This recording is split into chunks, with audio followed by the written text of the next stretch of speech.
السلام عليكم. maxay Australia u leynaysaa kumanaan geel in lagu hareereeyo helikobtaro kadibna sidii ayada dagaal dhab ah lagu jiro hal loo toogto.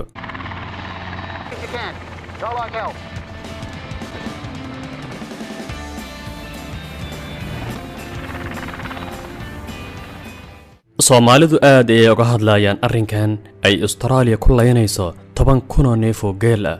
Ma ahan markii koobaad, laakiin waqtigan xukuumadda Australia waxay xadiday dilka 10,000 oo neef oo geel ah si hordhaca. Soomaalidu si weyn ayay uga hadlayaan qadiyadan leynta geela, codkoodana wuxuu gaaray warbaahinta kala duwan ee caalamiga. Warbaahin badan ayaa faafisay maxay Soomaalidu uga xanaaqsan yihiin leynta geela Australia.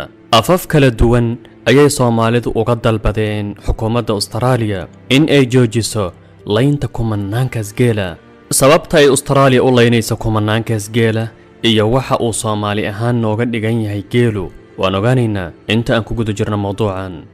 dareenkaas maanta aad iyo aad buu noo saameeyay because waxyaabo badan baa isbedelaya geeliyo la laynayo markii la dhahay waxba la laynaa sideedaba hadda way cadadeen waxay ka dhigeen 10,000 oo neef bay ka dhigeen in la baabi'inayo waliba kuwa waaweyn oo aad biyaha badan u caba. wadankani waa qaarad dhibaatada ugu weyn haysata qaaradan ay tahay waa biyo la'aan.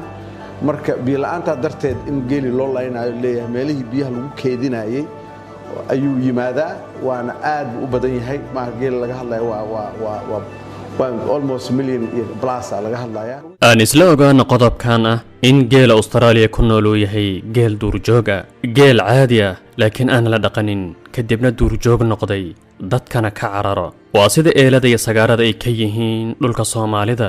malaayiin geelaas ah ayaa dhex tamashaynaya dhulka qaaradda Australia jirin cid leh. waa geel markuu dadka arka cararayo. tira ahaan aad ayuu u badan yahay maadaama dhulka Australia uu ku habboon yahay geela, dhul saxara xigeen ah, heer kul ku habboon si uu geelu ugu noolaado. So the idea is they're going to come up here, we're going to stay quiet while they go past, and then we get the cars in behind them and we'll get in behind and give him a hand to...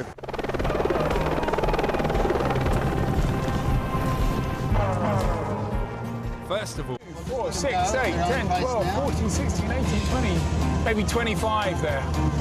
25 camels. Now that is a sight. We go around the corner and suddenly there's a whopping great camel. dhinaca Soomaalida markii laga soo tago ahmiyadda uu geelu u leeyahay ayaa ah in geela Australia uu yahay geela lagu magacaabo geela Carbeed oo loola jeedo geela ay dhaqdaan Soomaalida, Carabta iyo dadka ku nool qaaradda Hindiya, Baakistaanida iyo Hindida. waa geela halka kurus leh loona yaqaano doonta Saxaraha. 1840 ayuu isticmaalkii reer Yurub geeyay geel qaaradda Australia si gaadiid ahaan lagu adeegsado ku safridda masaafooyinkaas aadka u weyn qaaradda Australia iyo dhulkaas oo manaha intiisa badan dhulka Australia. 1888 ilaa 1907 muddadaas 20,000 oo neef oo geel ayaa la geeyay Australia.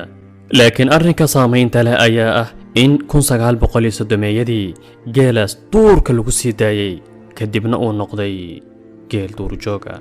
geela Australia waxaa lagu qiyaasaa tira ahaan 1,200,000 oo neef, halka geela Soomaalida uu yahay 14 milyan oo neef. haddaanan qaldanayn waa meesha ugu badan ee geel laga helo dhulkan aan ku noolnahay. waxaan ula jeedaa dhulweynaha Soomaalida.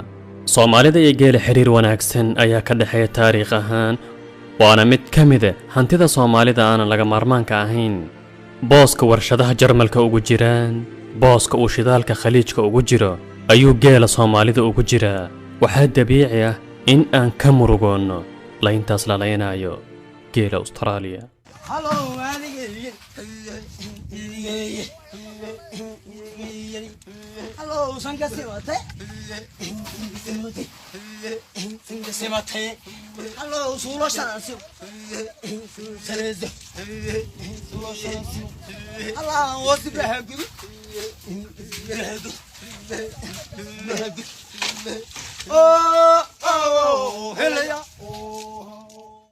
الإبل في عيني من زينة الحياة الدنيا، لذلك لا أفهم كيف يقدم البعض على إيذائها.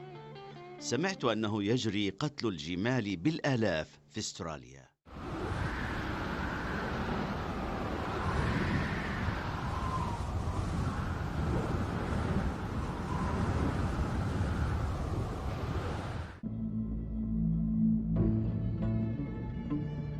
xiriirka Australia iyo geela aad ayuu u xun yahay mana ahan markii ugu horeysay Australia laynayso kumanaan geel ah muddo laga joogo 6 sano ka badan ayay sidoo kale xukuumadda Australia qaaday olole lagu laynayo kumanaan geel ah sida ay Soomaalidu uga naxeen laynta geelan ayay sidoo kale ummadaha xiriirka masiiriga la geela ayagana uga naxeen taasoo keentay in nin Carab Khaliiji ah uu aado Australia si uu ugu ooyo goobta lagu laynayo geela asagoo leh waxaan ahaan jiray geel jire waxaan aad uga murugaysanahay laynta la laynayo geelan Australia.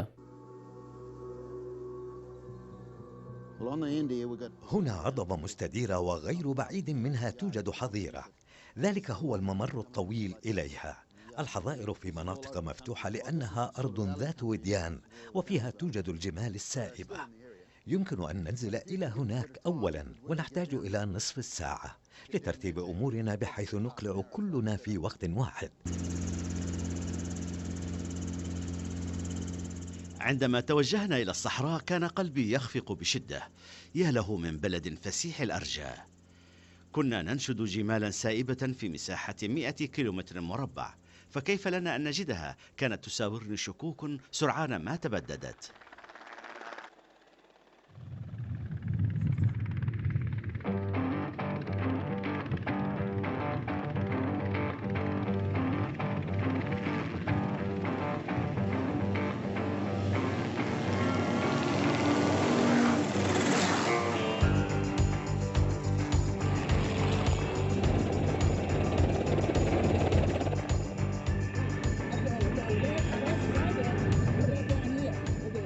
لست في ريعان الشباب، لكنني لم أشعر بمثل هذه الحيوية حتى عندما كنت أربي الجمال.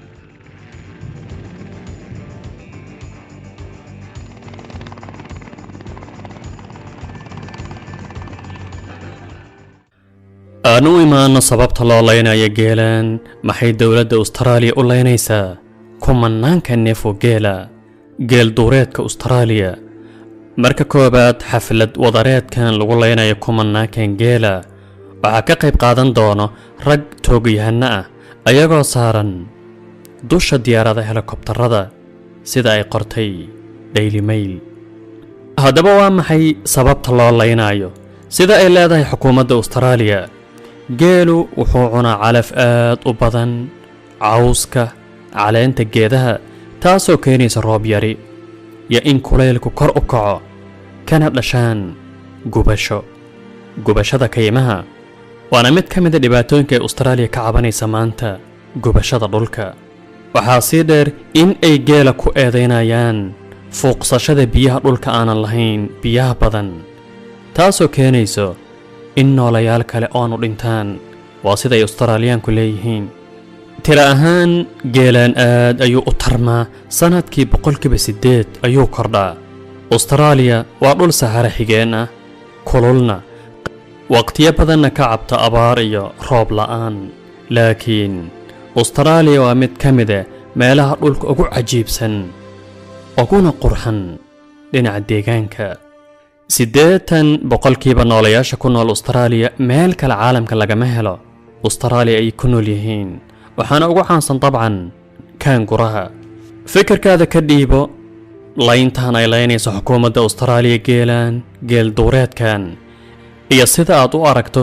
geelan duurka ku nool ee aan la lahayn sababta aan u joojiyay barnaamijkii jimcaha ee aan uga hadli jirin dhacdooyinka adduunka iyo arrimo kale oo la xiriira kanaalka mustaqbalka waxaan ka damacsanay sida uu noqon doono insha Allah mawduuc arrinkaas ku saabsan ayaa soo socdo موضوعنا ما انتهينا يكويجي والسلام عليكم ورحمة الله وبركاته.